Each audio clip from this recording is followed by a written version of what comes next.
รพนอบนบไวสาพุทธปิมปาสารูปเจ้าอันตั้งปฏิสถานตั้งมั่นเป็นที่ไวสาสักการะบูชาของคนและเทวดาทั้งหลายขอถวายความเคารพนอบนบไวสาไปยังครูบาอาจารย์พระเถรานุเถระเจ้าคณะพระสังฆาธิการทุกรูปขอเจริญพรศรัทธาญาติโยมสาธุชนท่านผู้รับชมรับฟังรายการธรรมรับอรุณในเจ้าวันนี้เจ้าวันพฤหัสบดีที่28พฤศจิกายน2567ได้หมุนเวียนมาพบปะกับอาตมาภาพพระครูจันทสรการเจ้าอาวาสวัดทุ่งหมื่นน้อยตำบลหนองหานอำเภอสันทรายจังหวัดเชียงใหม่ในเมตตาบารมีธรรมของหลวงพ่อท่านพระครูโสพลปริยัติวันนี้ได้มาพบปะกับศรัทธาญาติโยมสาธุชนท่านทั้งหลายวันนี้ได้ห่อข่าวบ้านเฮานี่ก็เริ่มเข้าหนาวภาคเหนือเชียงใหม่เฮาแต่ว่าภาคใต้เนื้อศรัทธาท่านทั้งหลายตอนนี้เป็นพายุเข้าฝนตกน้ำท่วมน้ำนองเน้อสงขลาหลายที่หลายต่างทางภาคใต้ทางด้านขวานี่นะตอนนี้ฝนตกน้ำนองลงข่าวกันเพราะฉะนั้นศรัทธาญาติโยมสาธุชนท่านทั้งหลายก็ส่งจิตส่งใจส่งกำลังทรัพย์สิ่งของเข้าของอุปโภคบริโภคไปช่วยเหลือเพิ่นได้ตั้งภาคใต้เน้อเกิดฮอดตอนภาคเหนือของเฮานั้นมีประสบอุทกภัยพี่น้องทั่วประเทศเพิ่นก็มาช่วยเหลือเพราะฉะนั้นบ้านใดเมืองใดที่เกิดประสบภัยทางธรรมชาติชาวไทยชาวต่างประเทศเปิ้นได้ฮู้ได้หันเปิ้นก็ส่งกำลังไปช่วยเหลือทั้งกำลังทรัพย์กำลังกายเข้าของสิ่งของอุปโภคบริโภคต่างๆนานาอันนี้เป็นการฮื้อตานทางพระพุทธศาสนาของเฮานั้นเปิ้นก็ยกย่องการฮื้อตานอย่างนี้เช่นเดียวกันเปิ้นฮ้องว่าสาธารณทานคือทานบ่ได้จำเพาะเจาะจงว่าเอาไปฮื้อไผคนใดคนหนึ่งบ่เหมือนกับปุกลิกทานก็คือทานจำเพาะเจาะจงคือคนนี้แต่เฮาทำเป็นสาธารณทานเนี่ยช่วยเหลือทั่วไปนะเพราะฉะนั้นอันนี้ก็เป็นข่าวความเคลื่อนไหวของทั้งโลกบ้านเมืองที่ประสบอุทกภัยตอนนี้ทางภาคใต้ของประเทศไทยกำลังประสบอุทกภัยน้ำท่วมฝนตกพายุเข้า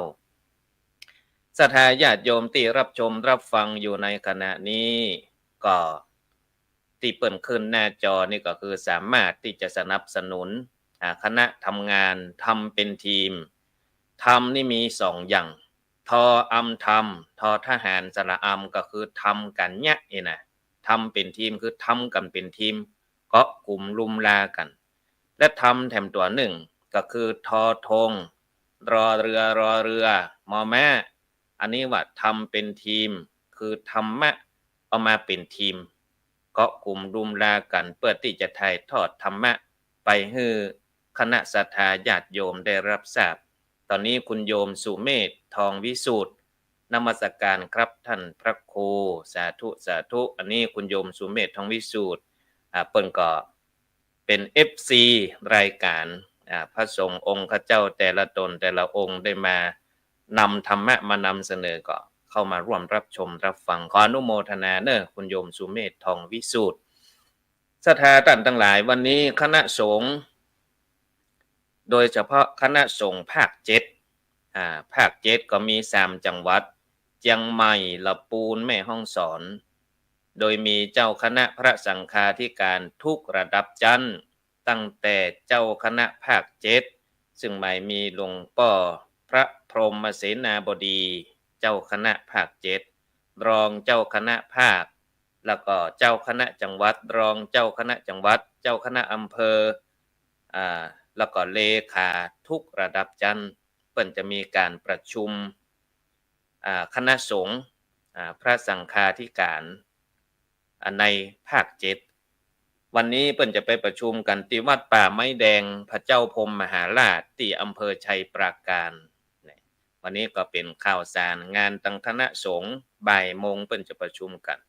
เพราะฉะนั้นใครอยู่ใกล้จะไปถวายการต้อนรับหรือว่าไปถวายทำบุญอย่างต่างๆนานาก็ไปร่วมได้เนอะอันนี้เป็นกิจการงานคณะสงฆ์ที่มีการประชุมกันเนืองๆเนี่ยดีพูดจาภาษาไลมีข่าวมีสารอย่างในคณะสงฆ์แต่ละระดับชั้นเอามามาปรึกษาหารือกันอันนี้เป็นสิ่งที่ดีหมู่บ้านก็ดีชุมชนก็ดีวัดวาอารามก็ดีแรกเริ่มตั้งแต่ครอบครัวเป็นต้นไปครอบครัวนี่เป็นจุดน้อยๆแต่ว่าสำคัญตอนนี้คุณโยมทองคำพรหมินทร์สาธุน้อมกราบไหว้สาบารมีท่านพระครูความเคารพเจ้ากราบขอบพระคุณธรรมรับอรุณเจ้าสาธุอันนี้คุณโยมทองคำพรหมินทร์อันนี้ก็ FC ฮะมะ FC รายการธรรมะรับอรุณนะก็ขออนุโมทนาเนอะโยมแม่เนอะถึงจุดสำคัญที่สุดก็คือครอบครัวครอบครัวนี่เป็นสิ่งเล็กๆจุดเล็กๆแต่ว่าสำคัญถ้าครอบครัวมั่นคงชุมชนขยายออกไปก็จะแข็งแรงเพราะว่าจะต้องมีรากฐานที่มั่นคงรากฐานของชุมชนของสังคมของบ้านเมืองนั่นก็เริ่มจากครอบครัวเพราะว่าเฮาท่านทั้งหลายเนี่ยเปิ้นฮ้องว่าครอบครัวเนี่ยเป็นที่ผลิตบุคลากรมาสู่สังคมก็ว่าได้ลูกเต้าจะดิบจะดีจะเป็นคนดีคนให้ส่วนหนึ่งมาจากครอบครัวสิ่งแวดล้อมอย่างพระสงฆ์องค์สามเณรเนี่ยเปิ้นส่งจากบ้านจากจองมาฝากเป็นลูกศิษย์ครูบาอาจารย์ทุกเจ้าพระเถรเนนเจ้าก็ได้ให้การอบรมสั่งสอนฝ่ายบปได้มาส่งห่ำส่งเฮียนบวชเป็นพระสงฆ์องค์ข้าเจ้าเป็นพระสงฆ์องค์สามเณรก็จะต้องศึกษาเหมือนกันทั้งทางโลกและทางธรรมอย่างนี้เพราะฉะนั้นวันนี้เอาหลักธรรมของคฤหัสถ์ญาติโยมมานำเสนออาจจะได้ยินได้ฟังมาหลายตนหลายองค์ละฟังซ้ำแถมคฤหัสถธรรม4ประการเพราะว่าประเดี๋ยวนี้ธรรมะเนี่ยมีนักแล้วแต่ว่าครูบาอาจารย์รูปไหนจะเอาอย่างมานำเสนอวันนี้อาตมาภาพก็ขอเอาคฤหัสถธรรม4ประการมานำเสนอให้ศรัทธาญาติโยมสาธุชนท่านทั้งหลายได้สดับรับฟังคฤหัสถธรรมนี่คืออย่างเปิ้นว่าเป็นหลักธรรมที่เหมาะกับฆราวาสหรือคนทั่วไปในการดำรงชีวิตอย่างมีคุณธรรมและมีความสุขถ้ามีหลักธรรมนี้แล้วชีวิตครอบครัวนั้นๆก็จะมีความสุขข้อที่1สัจจะก็คือความซื่อสัตย์จริงใจพูดจริงทำจริงไม่หลอกลวงอันนี้เป็นของว่าสัจจะเหมือนกับการฮับปากอย่างไปก็ตามแล้วทำบ่ได้เปิ้นก็ฮ้องว่าเสียสัจจะแม่นก็เพราะฉะนั้นสัจจะก็คือการจริงใจแล้วก็อู้แต้ทำแต้อู้แต้ยะแต้ถ้าอู้รับปากแล้วบ่ทำเปิ้นก็ฮ้องว่าเสียสัจจะเสียสัจจะเหมือนกับนิทานที่ญาติโยมเคยได้ยินเปิ้นฮ้องว่าหยังก็เด็กเลี้ยงแกะนั่นน่ะสมัยแต่ก่อนนี่มีละอ่อนเลี้ยงแกะเจ้าบ้านเจ้าเมืองเปิ้นก็ฮักดูแลห่วงใยกันไปในชุมชนใครมีเรื่องเดือดร้อนหยังก็ต้องช่วยกันแต่ว่าหมู่บ้านนั้นเปิ้นเลี้ยงแกะแล้วจะมีละอ่อนคนหนึ่งน่าจะขาดความอบอุ่นต้องการความสนใจจากชุมชนเนี่ยอย่างใดล่ะเนี่ยคือเปิ้นสนใจเฮาแต่ใจในทางที่ผิดมาเป่าประกาศหล่นหน้าตื่นตาตื่นเข้ามาในชุมชนมีหมาป้ามาคบแกะมาป้ามากินแกะเน้ออีเนาะเพราะว่าเด็กเลี้ยงแกะมันเลี้ยงแกะลูกหล่นมาบอกเจ้าบ้านเจ้าเมืองก็ปากันโหลไปที่ไร่ที่สวนที่ท้องทุ่งที่เลี้ยงแกะน่ะปรากฏว่าบ่มีหมาป้าสักตัว ละอ่อนคนนี้ก็นั่งไขว้หัวเนี่ยดูคนใหญ่มาเก้อจุเปิ้น2เตื้อ3เตื้อก็ยังจุเปิ้นก็มากันปรากฏว่าครั้งที่4หมาป่ามาแต่มาแต่ก็นั้นหล่นหน้าแห่ตาแห่เข้ามาล่ะหน้าแห่ตาแห่ก็คือเดี๋ยวก่อนเด้อกำไทว่าได้หาหน้าแห่ตาแห่ก็คือตื่นตระหนกตกใจหล่นเข้ามาในหมู่บ้านชาวบ้านก็เอือมละอาละไอ้น้อยนี่มันขี้จุเฮ้ยบ่มีสัจจะอู้ในบ่มีหั่นอาก็เลยบ่ไปช่วยสักคนอ้าวนั่งให้หมาป่ามากินแกะหมดลึหมดลึงเนี่ยเพราะว่าหยังเพราะว่าบ่มีกำแต้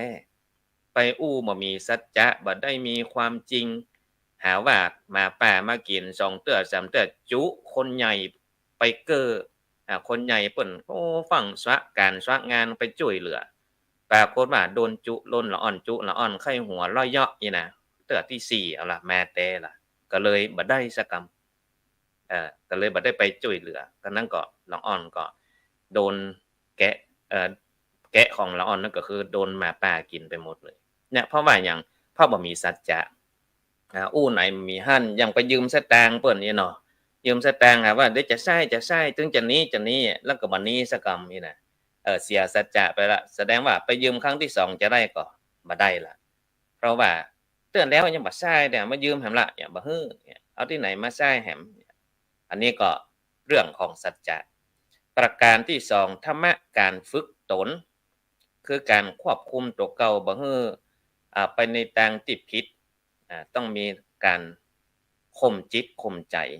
ข่มจิตข่มใจความอดกลั้นรู้จักประมาณในตนสะเตื้อเฮาสตางค์บักนักบักหนาเนาะโอ้คันใดอันนั้นน่ะไปกู้หนี้ยืมสินเพิ่นมาไปหยิบไปยืมเพิ่นมา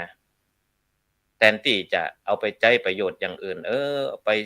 ใช้สิ่งที่บ่จำเป็นนะครับสิ่งที่บ่จำเป็นบ่มีการข่มจิตข่มใจตัวเก่าเหมือนกับนิทานเรื่องลิงกับต้นไม้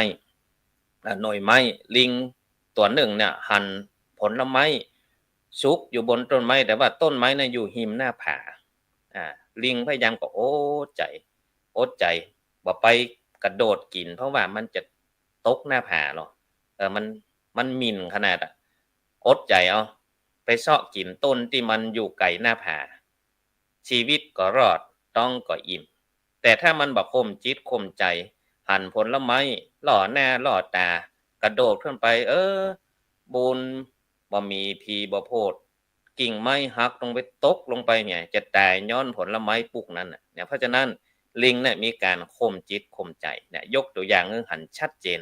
ว่าการข่มจิตข่มใจคือข่มยังไงนะคือเนี่ยซะเตื้อเฮามันหล่อแน่หล่อตาเนาะต้องมีธรรมะข่มจิตข่มใจไว้ซะเตื้อเฮาสะตุงสะตางบ่ปอเนาะหือนอเอาไปใช้ในสิ่งที่มันจำเป็นอย่างก่อนเหมือนกับครูต้นบักขามที่เคยสอนไป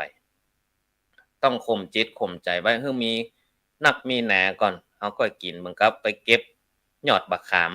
ต้นมันน้อยกินตั้งใต้มดมาเก็บตั้งเหนือเก็บตั้งเหนือแล้วตั้งใต้บ่ปงเตื้อเนี่ยเพราะฉะนั้นต้องข่มจิตข่มใจฟังใจโอ้ยเตื้อช่วงนี้เศรษฐกิจบ่ค่อยดีข้าวยากหมากแปลงต้องข่มจิตข่มใจตัวเก่าไว้รอต้นไม้มันใหญ่รอต้นบักขามมันใหญ่เก็บตั้งใต้เรียบร้อยมาเก็บตั้งเหนือเก็บตั้งเหนือจะมดแล้วบ่ตั้งใต้โป่งมาละเพราะฉะนั้นต้องเอาต้นบักขามนี่เป็นครูสอนให้ข่มจิตข่มใจรอให้มันหลักฐานแน่นหนาดีแล้วบ่พอที่จะเก็บกินได้ตลอดไปก็ค่อยว่ากันนะอันนี้คือธรรมะข้อที่2สัจจะธรรมะขันติข้อที่3ก็คือความอดทนในที่นี้คืออดทนอดกลั้นต่อความลำบากความทุกข์ทั้งกายและใจช่วงนี้ถ้าครอบครัวใดเป็นครอบครัวที่กำลังก่อสร้างแห้งแปงเป็นครอบครัวที่กำลังกำลังสร้างฐานะครอบครัวข้อนี้สำคัญต้องอดทนไว้เหมือนกับเพียรพยายามเนี่ยวิริยะอุตสาหะเนี่ยต้องขยันหมั่นเพียรไปเรื่อยๆเพิ่นว่าความขยันไม่มีทางทรยศใครขยันหมั่นเพียรไปแต่ว่าขยันในทางที่ถูกต้องนะ บ่ใช่ว่าขยันจะไปลักขโมยเปิ้นก็บ่ใช่ขยันไปหยิบไปยืมเปิ้นก็บ่ใช่ขยันโกหกก็บ่ใช่ต้องหมั่นในทางที่ถูกที่ต้องเนี่ยเพราะฉะนั้นข้อนี้ก็คือขันติความอดทนต่อความทุกข์ความยากทั้งกายทั้งใจต้องอดทนไว้เหมือนกับนิทานเรื่องกระต่ายกับเต่านั่นน่ะกระต่ายนี่มันโลดโวยมันแข่งกันแล้วมันชะล่าใจเต่ามันเตียวจ้าหล่นไปสักเกิงสักกลางหางมะนอนหลับดีกว่ามันจึงมาบัดตาลนี่น่ะแต่เต่าเนี่ยมีความขยันวิริยะอุตสาหะภาคเพียรก้อยเตียวไปตุจิตุ้มติ้มไปเตียวไก่กระต่ายที่มันนอนหลับเข้าเส้นชัยไปอย่างก่อนเพราะว่าความขยันหมั่นเพียรอดทนต่อความยากลำบากนี่อันนี้ก็เป็นนิทานกำกับไว้ตัวข้อที่สี่จาคะคือการเสียสละหมายถึงการให้การแบ่งปันการละความเห็นแก่ตัวเนี่ยจาคะสำคัญเหมือนกันเหมือนกับการบริจาคการให้การศรัทธาญาติโยมสังเกตพอนะเวลาการให้ก็คนให้กับคนรับนี่นะถ้าคนให้เนี่ยมือจะอยู่ตรงบนคนรับเนี่ยจะมือจะอยู่ตรงลุ่มเพราะฉะนั้นการให้เนี่ยเป็นสิ่งที่ดีให้ไปเตอะให้โอกาสเนี่ยอย่างประเดี๋ยวเนี่ยหลวงพ่อท่านพระครูโสพลปริยัติให้โอกาสพระสงฆ์องค์สามเณรที่มีความรู้ความสามารถที่พอจะนำธรรมะมานำเสนอให้ญาติโยมได้ในทางเทคโนโลยีการใช้สื่อสังคมออนไลน์ให้เป็นประโยชน์เปิ้นก็ให้โอกาสเพื่อที่จะได้แสดงความสามารถนำธรรมะที่พอจะรู้ไปศึกษาเพิ่มเติมไปถามครูบาอาจารย์แล้วมาตอบให้ศรัทธาญาติโยมเนี่ยอันนี้คือการให้โอกาสการให้การแบ่งปันอันนี้ก็ใช้ในชีวิตประจำวันได้อย่างที่บอกว่าพริกบ้านเหนือเกลือบ้านใต้เนี่ยก็ใช้ได้เหมือนกันสมัยแต่ก่อนนี่ซ้ำให้มันบ่เหมือนยุคปัจจุบันน้ำจิตน้ำใจคนสมัยแต่ก่อนเปิ้นนักเปิ้นเอื้อเฟื้อเผื่อแผ่มีน้ำหม้อหน้าบ้านเพราะว่าคนเตียวไปเตียวมาฮ้อนเปิ้นจะได้กินเนี่ยอันนี้ก็คือจาคะนะจาคะคือการให้ทานสัพพะวัตตานสัพพะทานังธรรมะทานังชินาติอย่างพุทธสุภาษิตที่ธรรมะเป็นทีมเปิ้นได้เกริ่นไว้ในไตเติ้ลของรายการสัพพะทานังธรรมะทานังชินาติการให้ธรรมะชนะการให้ทั้งปวงธรรมะมีอย่างพองมันนักธรรมะเนี่ยคืออภัยทานก็เป็นทานคือโอกาสก็เป็นทานเวลานั่งฟังธรรมะก็เป็นทานไม่ใช่ว่าจะต้องจกสตางค์ทานอย่างเดียวนะทานเวลาเสียสละเวลาแทนที่จะไปดูหนังฟังเพลงฟังทุเจ้าฟังธรรมะรายการธรรมะรับอรุณแห่งกรรมโลสละเวลายังว่าไปมีการประชุมนี่เนาะสละเวลาอันนี้ก็ทานแล้วนะทานเหมือนกันวันสำคัญทางศาสนาแทนที่จะอยู่บ้านนอนหลับดูหนังฟังเพลงเปิ้นมีเวียนเทียนไปเวียนเทียนนี่ก็ทานแล้วนะทานเวลาปลายพอมาอามิสทานคือทานอามิสทานอามิสปูจาด้วยอามิสคือสิ่งของนำดอกไม้ธูปเทียนมาไหว้สักการะปูจาถวายเป็นพุทธปูจาก็เป็นทานมดทานกุสิ่งกุหยังแล้วก็มีเรื่องเกี่ยวกับการให้ทานในหลักธรรมทางพุทธศาสนาก็นัก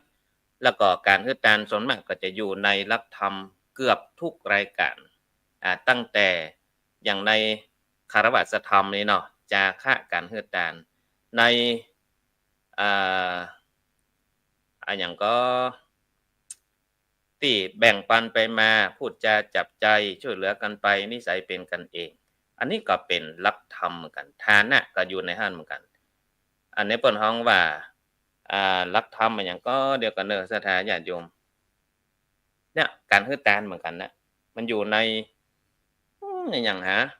จำบ่ได้ละลืมไปแปะไว้ก่อนเด้อแปะไว้ก่อนพัดหน้าปะกันใหม่จะมาแก้ตัวเด้อ แปะไว้ก่อนสปกตินี่ถ้าไปไลฟ์ทางเฟซบุ๊กของวัดก็ดีเนี่ยจะมีการโต้ตอบของญาติโยมก็จะมีส่งข้อความมาทางข้อความซะเตื้อเฮากึดบ่ได้เนาะกำเมืองเฮาอู้กำเมืองไปแล้วกึดแหกกำไทยบ่ปะตายศรัทธาใน ในไลฟ์เปิ้นก็ตอบมาเพราะฉะนั้นอันนี้แปะไว้ก่อนเนอะถ้าญาติโยมฮู้ก็ให้ส่งข้อความมาบอกเนอะทานทานะนี่นะถ้าแปลเป็นไทยให้เข้าใจได้ง่ายก็จะเป็นบาลีศรัทธาบ่ฮู้เรื่องบ่เข้าใจก็แปลเป็นไทยนักปราชญ์เปิ้นแต่งไว้แบ่งปันไปมาพูดจาจับใจช่วยเหลือกันไปนิสัยเป็นกันเองอันนี้ข้อที่1แถมอย่างหนึ่งอ่า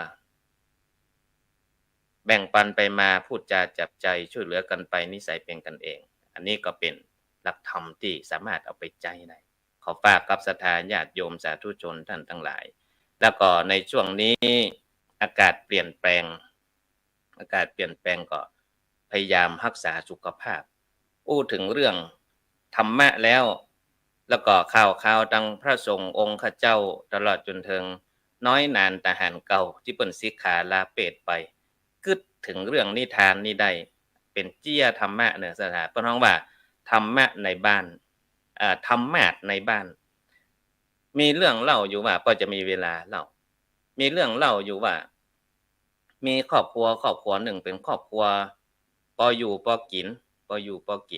ปรากฏว่า2ผัวเมียคู่เนี่ยมีลูกสาว3คนมีลูกสาว3คนอายุก็ไล่เลี่ยกันเนาะทัดกันปรากฏว่าในหมู่บ้านนั้นเนี่ยมีน้อยหน่านซิกใหม่คนไทยเพิ่นเรียกว่าทิพย์คนเมืองว่าน้อยหน่านนี่เนาะจะเป็นน้อยเป็นหน่านเนี่ยก็คือคนที่บวชเรียนมาแล้วเอาเป็นหน่านอีเนาะพี่หน่านใหม่พี่หน่านใหม่นี่ก็ซิกมาแล้วก็ไปอู้สาวไปแอวหาบ้านหลังเนี่ยปรากฏว่าได้ไปเป็นลูกเขยของบ้านนี้ตอนนี้คุณโยมสุวรรณมีสมในกราบนมัสการพระอาจารย์ด้วยความเคารพสาธุอนุโมทนาเนอะคุณโยมสุวรรณมีสมในตะกี้ต่อมีครอบครัวหนึ่งมีลูกสาว3คนแล้วก็มีพี่หนานซิกใหม่มาเป็นลูกเขยก็พ่อแม่ก็ยินดีรับเพราะว่าโอ้เป็นได้ผ่านการบวชเรียนมาแล้วก็เลยเอามาเป็นลูกเขยคนที่1ปรากฏว่าต่อมามีคนที่2พี่หนานซิกใหม่มาอู้ลูกสาวก็ได้ไปละคนที่2ปรากฏว่า2คนน่ะพี่หนานทั้ง2นี่นะแมลงบ่เอาหยังอะนั่งอู้กันถกคออู้ธรรมะธัมโมอู้กันประดึกประดื่นบ่สนใจเจ้าบ้านเจ้าเมืองจะหลับจะนอนพ่อแม่ภริญาจะหลับจะนอนบ่สนใจตามกลมอู้กันเปิดไฟอู้กันจะเปียงน้ำเปียงไฟบ่สนใจอะดึกดื่นกลางคืนอู้กันพ่อเมียแม่เมียจะปนรำคาญแต่บ่กล้าว่าหยังเพราะว่ารับมาเป็นลูกเขยคนเดียวเมินเข้าก็ลืดไปเกยไปแต่ว่าเอื้อมละอาแล้วมันอู้กันนะพี่หนานอู้กันด่าอู้เรื่องธรรมะธัมโมถึงเพราะว่า2ธรรมาสเลยนะปรากฏว่าให้มาเมินมานานลูกสาวคนล่าเนี่ยถึงอายุที่จะได้มีครอบมีครัวพี่นานแถมคนหนึ่งได้ข่าวว่าบ้านหลังเนี้ยมีลูกสาว3คนคนปี่กับคนกลางแต่งงานไปละได้พี่นานเหมือนกันเฮาซิกมาใหม่เฮาก็ค่อยได้มีครอบครัวก็เลยสมัครเข้าไปถามพ่อแม่ของสาวว่าอยากจะมาเป็นลูกเขยพ่อแม่คนนี้ก็แต่มีหั่นสองธรรมาสแล้วนะอีเนาะอันบ่เอาเด้อเนาะน้อยเนาะพี่หนานบ่เอาเด้อเด้อเพราะว่ามีหั่น2ธรรมาสละอีหลอว่าจะเอาแหมธรรมาสนี่จะเป็น3ธรรมาสมันจะเดึกไปติกๆอีหลอก็เลยปฏิเสธไปเนี่ยศรัทธาญาติโยมท่านทั้งหลายการที่ดำรงชีวิตเป็นทุเจ้าแล้วก็สิกขาลาเพศไปยังใจชีวิตอย่างของทุเจ้าไปใจในคฤหัสถธรรมมันใจมาได้ล่ะต้องปรับตัวทุกสิ่งทุกอย่างต้องมีการปรับตัวไปเตะในบ้านก็บ่เปิงแล้วหรอสิกไปแล้วต้องช่วยกันทำมาหากินแล้วกะเนาะบ่ใจชีวิตอย่างทุเจ้าแล้วหรอเพราะฉะนั้นต้องมีการปรับปรุงเปลี่ยนแปลงนะมี2ธรรมาสละธรรมาสที่3บ่เอาละนะอันนี้พ่อแม่ป้าอุ้ยแม่อุ้ยนั้นเพิ่นก็ปฏิเสธไปคนที่3อันนี้ก็เป็นเรื่องเล่าเอามาอู้ให้สบายใจให้มันตลกบ่ได้บ่มีหยังเนาะอันนี้ก็มาอู้มาเล่าให้ฟังอันนี้ก็เป็นธรรมะก็สามารถที่จะเป็นธรรมะได้เพราะว่าเฮาสิกขาลาเพศไปแล้วต้องใจคฤหัสถธรรม4ประการที่ได้นำเสนอกับศรัทธาญาติโยมไปเนาะอันนี้ก็แล้วก็ฝากติดตามรับชมรับฟังรายการธรรมะรับอรุณทุกวันเนอะ7:00 นถึง 7:30 น จะมีครูบาอาจารย์หมุนเวียนเปลี่ยนกันมาทุกวันทุกวันอย่างอาตมานี่บ่ฮู้ว่าเดี๋ยวเพิ่นจะปรับผังรายการปรับผังรายการเหมือนกับทีวีนะกะทีวีมีการปรับผังรายการก็คนใดจะโหลดคนใดจะอยู่นะก็ต้องฟังรายการแห่งกรรมหนึ่งจะได้แล้วก็ฝากติดตามรายการไว้แล้วก็รวดประชาสัมพันธ์งานวัดของวัดทุ่งหมื่นน้อยตัวเนอสิ้นปีนี้วันที่31ธันวาคม2567ก็จะมีการตั้งธรรมหลวงฟังเทศน์มหาจารย์พระเวสสันดรชาดกสืบชะตาประจำปีเกิดลวดงานสวดมนต์ข้ามปีไผว่างไผอยู่ใกล้ก็เจริญปอนเจิญมาร่วมพิธีได้ตั้งแต่8โมงมัดเจ้าไปจนถึงเมื่อคืนวันนั้นวันที่31ธันวาแล้วก็ที่จะถึงนี่ก็คือวันที่5ธันวาวันป่อแห่งชาติมีการทำบุญตักบาตรข้าวสารอาหารแห้งทุกวัดทุกวาก็คงจะจัดเหมือนกันหมดอย่างที่วัดทุ่งหมื่นน้อยก็มีการทำบุญตักบาตรข้าวสารอาหารแห้งในเวลาประมาณ7โมงมัดเจ้าพระสงฆ์องค์สามเณร10 ตนรับบิณฑบาตนี่ก็รวดประชาสัมพันธ์อยู่ใกล้วัดใดก็ไปวัดนั้นวันที่5ธันวาคมศรัทธาญาติโยมท่านทั้งหลายก็คงเวลาหมดเวลาจะได้นำรายการจากลาศรัทธาญาติโยมไปหาก่อนขออ้างเอาคุณพระศรีรัตนตรัยอันมีพระพุทธพระธรรมพระสงฆ์คุณพ่อคุณแม่ที่ได้ให้กำเนิดเกิดมาเป็นคนคุณครูบาอาจารย์ที่ได้สั่งสอนศิลปะวิชาความรู้สิ่งศักดิ์สิทธิ์ทั้งหลายที่ญาติโยมความเคารพนับถือของการปรารถนามาปกปักรักษาท่านทั้งหลายมีความสุขกายสุขใจเหมือนกันทุกคนทุกท่านขอเจริญพร